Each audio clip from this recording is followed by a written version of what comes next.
साथियों, हम सामान्य मानवी के जीवन स्तर को बदलने का संकल्प लेकर के दिन रात मेहनत कर रहे हैं।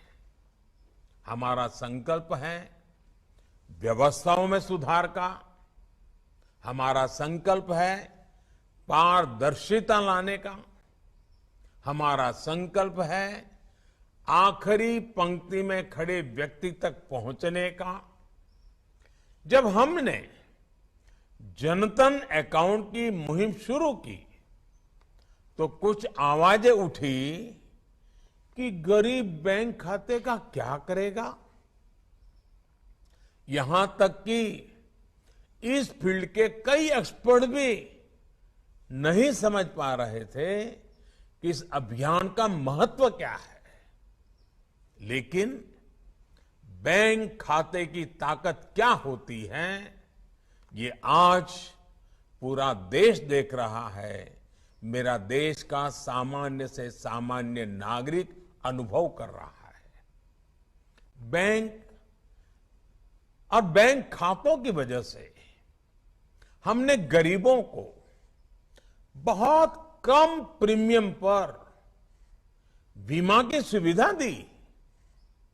बैंक खातों की ताकत से जुड़ने के बाद गरीबों को बिना गारंटी लोन मिलने का रास्ता खुल गया। बैंक अकाउंट होने की वजह से गरीब लाभार्थियों तक सब्सिडी का पैसा सीधे उनके खाते में पहुंचा। बैंक खातों के जरिए ही गरीबों को घर बनाना हो, शौचालय बनाना हो, गैस की सब्सिडी प्राप्त करना हो, उनको सीधे उनके खाते में दिया जा सका।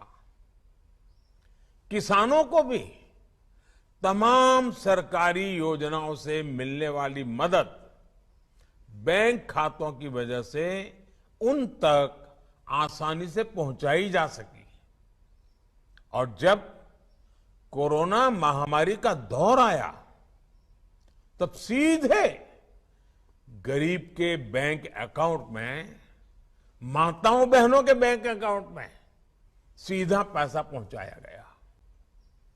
बैंक खातों की वजह से हमारे रेहड़ी पटरी वाले भाई बहनों के लिए स्वनिधि योजना भी शुरू होगा पाई। जबकि उसी दौरान विकसित देशों तक को इस काम में मुश्किलें पेश आ रही थी। आपने सुना होगा, अभी अभी आईएमएफ ने भारत के डिजिटल बैंकिंग इंफ्रास्ट्रक्चर की भूरी भूरी प्रशंसा की है। इसका श्रेय भारत के गरीबों, भारत के किसानों और भारत के मजदूरों को जाता है, जिन्होंने नई तकनीकों को हिम्मत के साथ, समझ के साथ अपनाया, उसे अपने जीवन का हिस्सा बनाया।